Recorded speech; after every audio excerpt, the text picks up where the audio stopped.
Alright, what's going on, guys? So today I'll be discussing endosymbiosis. Before we even go further, let's define this term by, let's split it up first and understand it a little bit better. So all endo means is inside or internal.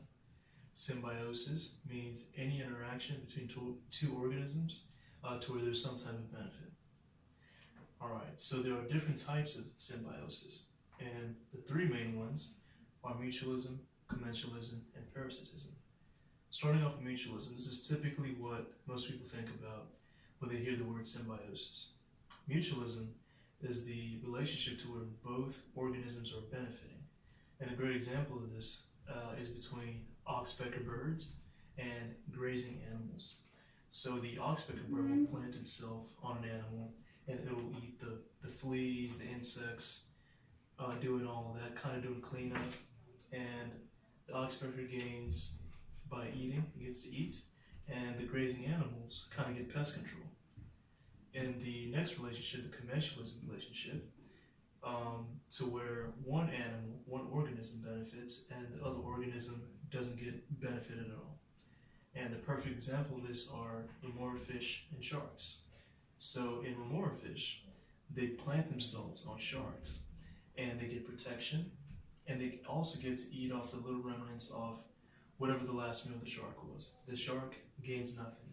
It's neither hurt, nor does it gain anything. The last relationship is parasitism. So parasitism is where one organism is gaining a lot of benefit and the other organism is actually getting hurt. So a good example of this is deer ticks. So once a tick plants itself on a deer, the tick will draw blood, suck blood out of the deer, and in worst case scenario, actually infect the deer with things such as Lyme disease and other types of conditions which can seriously impair not only the deer but other organisms. Alright, so moving over here, let's actually get into the endosymbiotic theory. So there's a term called an endosymbiont. An endosymbiont is any cell that lives within another cell with some mutual benefit. Let's get into the theory. So the theory basically tries to explain where the origin of eukaryotic cells was, where it came from.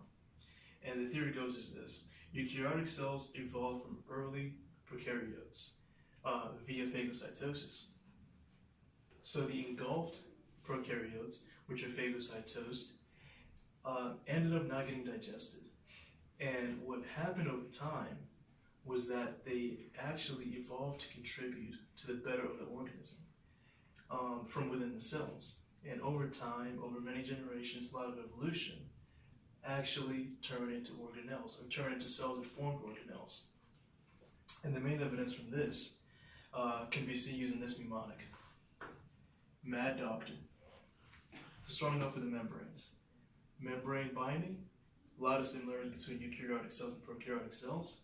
Antibiotics, a lot of susceptibility similarities between prokaryotes and eukaryotes. Division, a lot of similarities between the replication mechanism. DNA, a lot of similarities between the structure and the composition. And finally, ribosomes, lots of similarity with the size that's seen between prokaryotes and eukaryotes. And the closing factor will be in mitochondrial chloroplasts. So they have very similar morphology and size when compared in both eukaryotic cells and prokaryotic cells. So I hope you're able to get a better understanding of endosymbiosis and the endosymbiotic theory. Thank you.